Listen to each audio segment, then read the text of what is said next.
أنتم مشتركا في قناتي أغمض منطقة المرة الاشتراك، ثم قم بتفعيل جرس التنبيه ليصلك كل جديد. إذا أعجبك الفيديو المرجو أعمل لايك تشجيعا لنا لمزيد من Le navire fait route vers plusieurs sites volcaniques situés au cœur de l'océan Atlantique.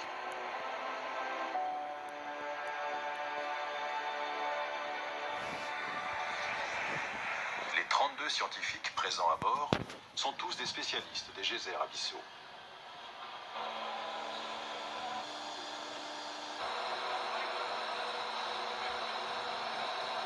Les capacités techniques exceptionnelles du robot télécommandé Victor 6000 vont leur permettre de mener une exploration extraordinaire dans les sites volcaniques de la dorsale médio-atlantique.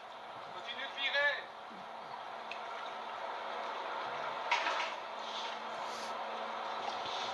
Tiens bon comme ça.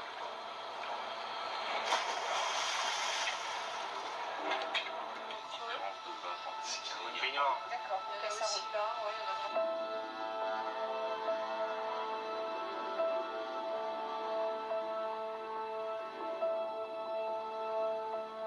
Le robot Victor s'enfonce à plus de 2 km sous la surface. Il s'aventure dans un monde dépourvu de lumière vers l'un des sites volcaniques sous-marins les plus spectaculaires de la planète, Rainbow.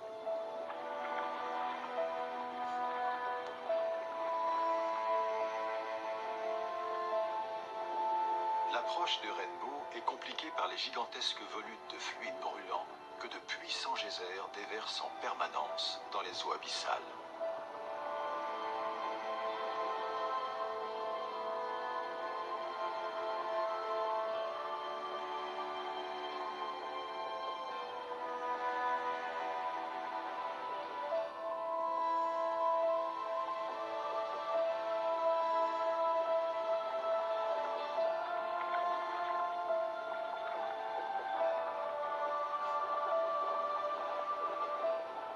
La composition chimique de ces fluides hyperacides n'est qu'une longue liste de substances plus toxiques les unes que les autres.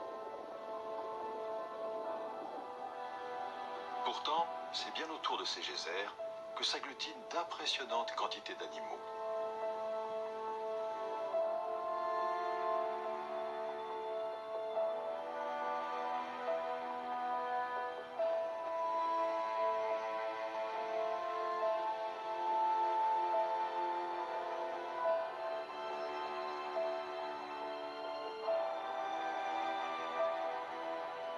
Au cœur des spectaculaires ensembles de cheminées laissés par les geysers se cache le premier animal que veulent étudier les scientifiques, les crevettes Rimicaris.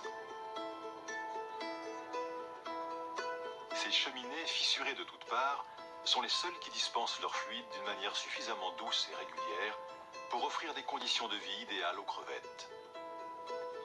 Les Rimicaris s'entassent au cœur de véritables vallées de fluides volcaniques dans lesquelles elles dansent en permanence un étonnant ballet.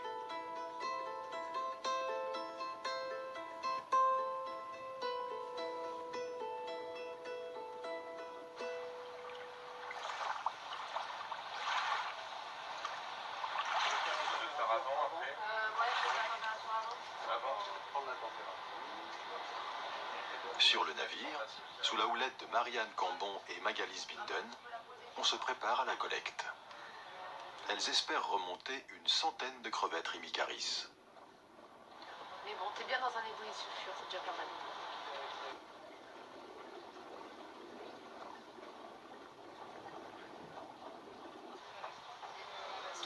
Là, t'es tanké sur les cheminées. La technique de capture est simple. L'aspirateur.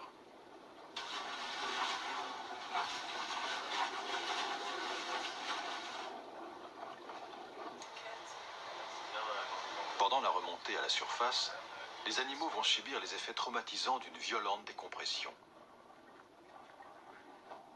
Ici, à 2300 mètres de profondeur, règne une pression de 230 bars, soit 230 kg par centimètre carré.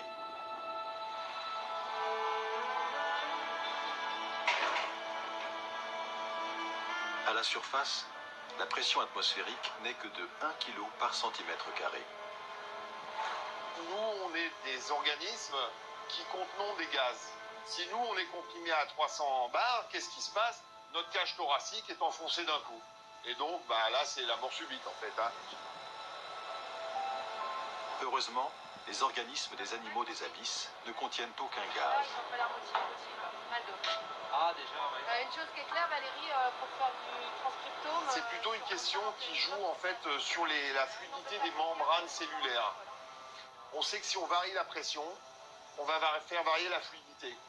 Et les membranes, ça porte tous les canaux de transmission d'un organisme.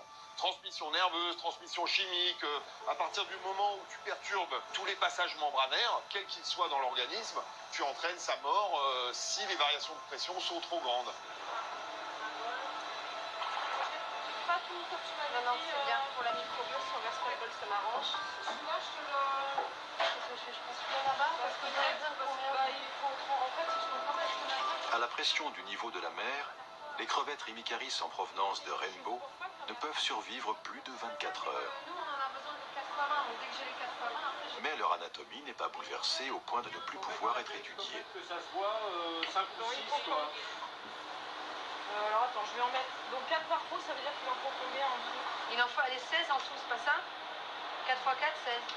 La dissection de leur tube digestif va révéler une première énigme sur l'étrange mode de vie de ces animaux. À part quelques débris de roches que les animaux doivent grignoter ici ou là, leur intestin ne contient pas de nourriture. Le système digestif de ces crevettes ne semble pas jouer de rôle majeur dans leur alimentation. Alors comment font-elles pour se nourrir? Les chercheurs tournent naturellement leur attention vers l'énorme tête de ces étranges crustacés. En gros, la tête fait la moitié du corps de l'animal, ce qui est très grand. Normalement, c'est à peine un tiers. Quand elle est jeune, elle a un aspect de crevette normale. Et à un moment dans son développement, elle se métamorphose. Un petit peu comme une chenille devient papillon. Et là, en fait, sa tête devient tellement énorme, sa carapace devient tellement énorme qu'elle ne peut plus gratter dehors, elle ne peut plus se nourrir avec. Pas étonnant que son tube digestif soit quasiment vide. Quant à la grosse tête, elle est due à la taille démesurée de la chambre contenant les branchies, l'organe respiratoire de l'animal. En inspectant l'intérieur de cette chambre, la surprise des biologistes est totale. Des milliards de bactéries y sont installées à demeure. Les bactéries vont être insérées à l'intérieur de la cavité branchiale, donc ça fait vraiment des longs filaments. Et puis ils sont insérés aussi sur le scaphognatite, qui est une pièce en fait, qui est une lame qui bat dans la cavité céphalothoracique, qui permet de créer le courant d'eau. Et sur ce scaphognatite, il y a des longues soies, et sur les soies, il y a des bactéries.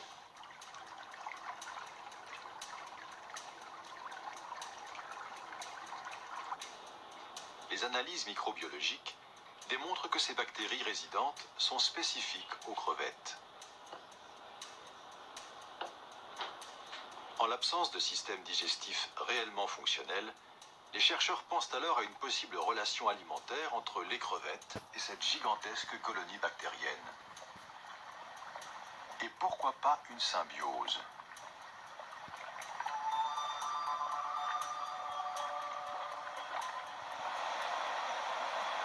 Mais pour en savoir plus sur cette étrange équation bactéries-crevettes, il faut être capable de travailler avec des animaux en pleine forme, qui n'ont pas subi le choc de la décompression. C'est ce que l'équipe de Bruce Chilito prévoit de réaliser lors d'un second passage sur le site de Rainbow, avec l'aide d'un système révolutionnaire d'aquarium à haute pression. Pour prospérer avec autant de succès dans des milieux aussi différents, les bactéries doivent être dotées de capacités d'adaptation remarquables.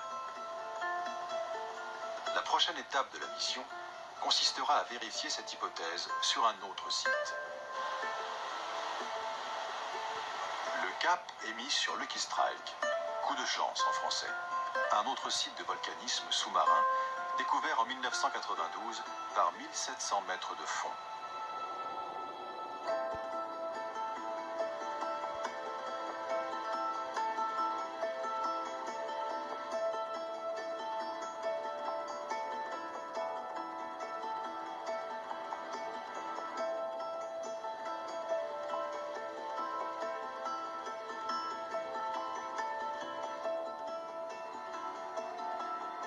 moins puissants que ceux de Rainbow, les geysers profonds de Lucky Strike ne développent pas de hautes cheminées au spectaculaire panache noir ou gris.